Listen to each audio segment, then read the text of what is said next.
What's up, y'all? Charging station, man. I appreciate for J Pocket Watching with JT. I thought it was JT Pocket Watching, man.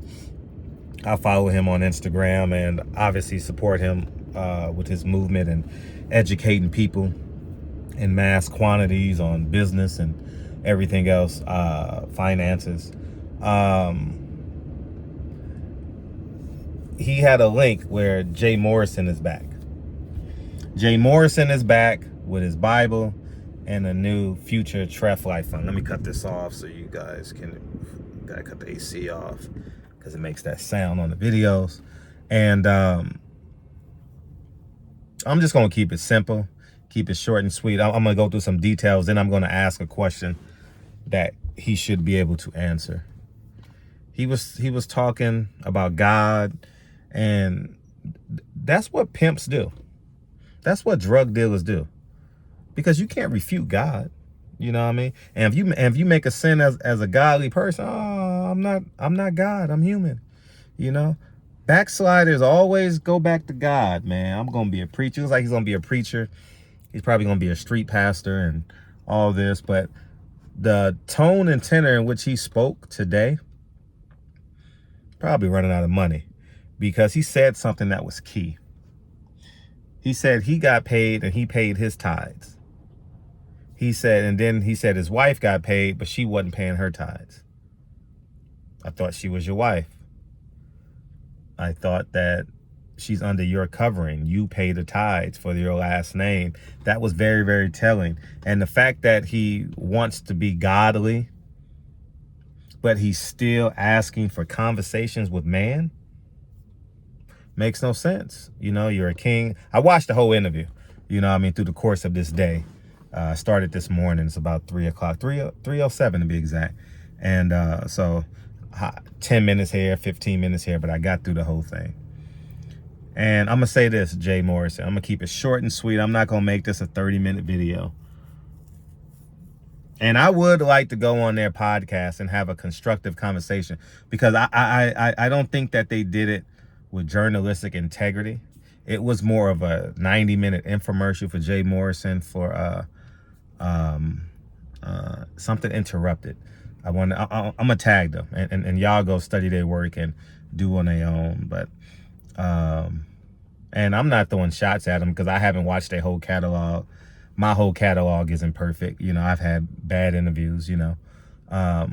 But they went in there praising Jay Morrison, and you gave him all these titles, philanthropist and all that, but you didn't say he went bankrupt the same year that he started the fund. You didn't say he wanted to be a porn star. You didn't say he lied to the people and say he had all these homes, but when he bought the home with his wife and said, this is our first home. This is the first home he's bought.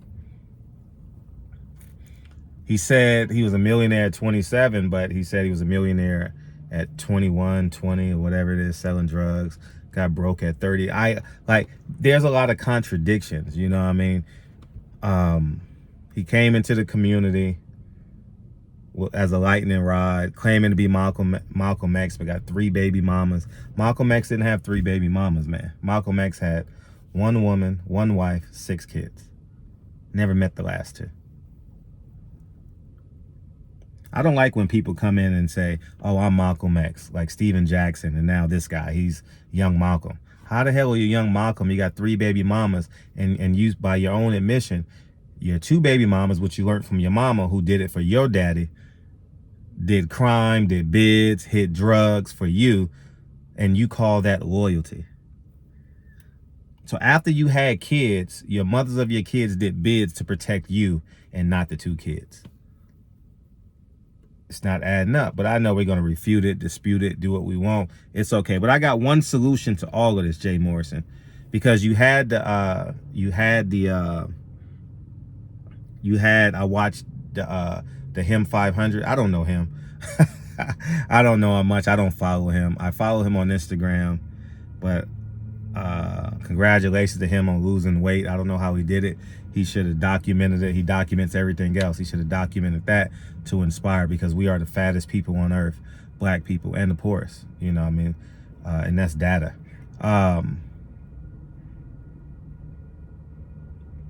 Show the itemized report of your investments. Show the rent roll.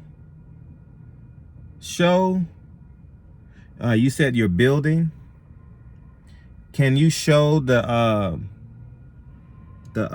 conversations back and forth with you and the city manager that you're building this acres on? Can you show the rent roll that you have? Because it's for the people. All you got to do is show stuff like that to have credibility. Can you show the taxes? Can you show how much money you've made off of it as the fund manager? And how many properties do you currently have? What's under construction? Can you actually go to the site? You know what I mean? Can you show us the deed? You know what I mean? Because that's true transparency. You said you paid $1 million. True transparency doesn't cost $1 million, man. You know what I mean? Transparency is you build a website and you show the transparency. It don't take $1 million to do all that, but you know, it is what it is. You pay, you live and you learn, and you do that. But we got to get back to the men that's actually doing the work. You know what I'm saying? Like, you got to use a man like me, for example. Take care of my family. I'm a deca millionaire. Didn't rob the people to get it. I don't get money from the people. I own more property. Well, I'm in California, so it's a little bit different. I definitely have more land than you, by the looks of it. I didn't crowdfund. But I want to see the deeds. People should see the contract. People should see the conversation with you and the city manager and what you're building. Can you show us the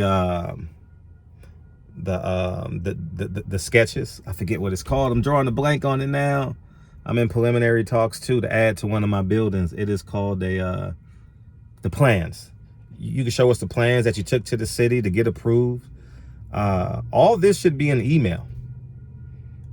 I've done this before. All this should be an email. Are you paying cash for it? Are you taking out a loan for it?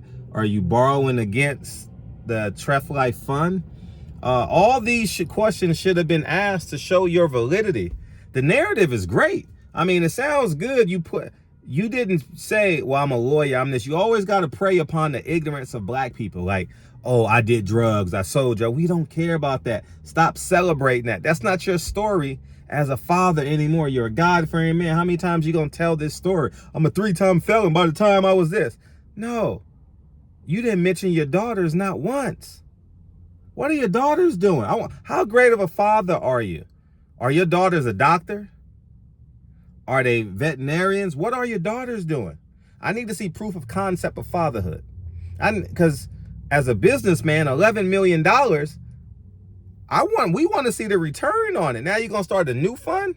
Money's funny, dog. The money's funny, man. At the end of the day, man, I salute JT, Pocket Watching with JT, man, for making this a reality.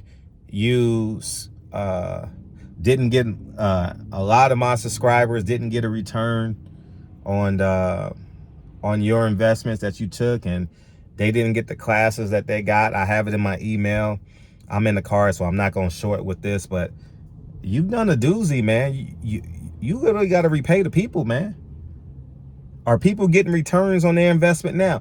What are the returns on the people's investment now? You say you're about to raise hundreds of more millions of dollars. What's the return on the $11 million?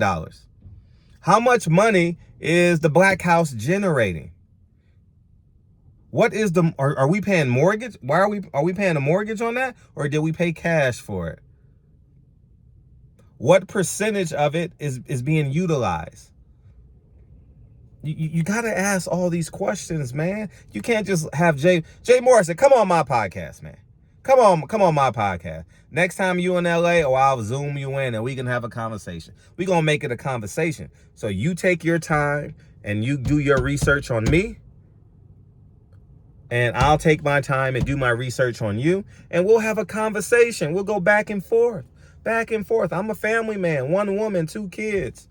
1 family man, 1 wife, 1 husband. It's all that. I'm not going delving back and forth, man. I ain't got 3 baby mamas. Malcolm X didn't have 3 baby mamas.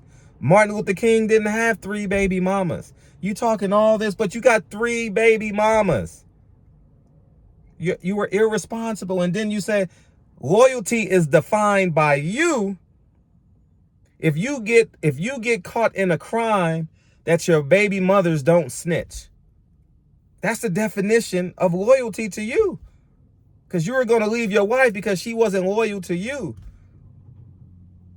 That's how you define loyalty. You didn't say how she picked up a Bible or how she helped you buy your first car or how she invested in your business. That's loyalty.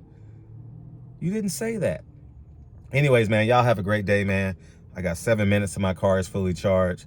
And y'all have a great day. Barbershop Conversations, man. And that podcast, you got to do a better job at telling the whole story. You know, it was more of an infomercial, but that's fine. You know, you live and you learn. I don't know how long you had your podcast. Today was really today was the first day I heard about you. I heard about you yesterday, but I didn't check till today. So anyways, man, I would love to have a conversation with that podcast. Maybe you can pull from my audience. I don't give a damn. You know what I mean? And but anyways, man, Barbershop Conversations, man. Feel free to hit the subscribe button. I'll talk to you back again. Peace.